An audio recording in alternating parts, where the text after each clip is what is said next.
তৎকালীন বিরোধী দলের সংসদ সদস্যের ওপর পুলিশের হামলা।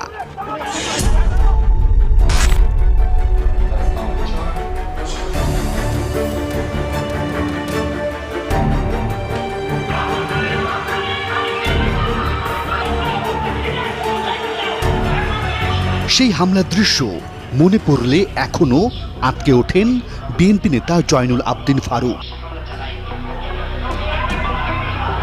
পার্লামেন্টের সামনে শান্তিপূর্ণ কর্মসূচি আমরা যেতে চাচ্ছি। যদি আমার অপরাধ হয়, আমার সহকর্মীদের কোনো অপরাধ থাকে, গ্রেপ্তার করে নিয়ে যাবে, মামলা দিবে, পরে গ্রেপ্তার করবে বা আগে গ্রেপ্তার করবে, এটা তাদের দায়িত্ব, তারা পালন করতে আসে। কিন্তু দায়িত্ব পালন করা অর্থ এই নয় একজন দলীয়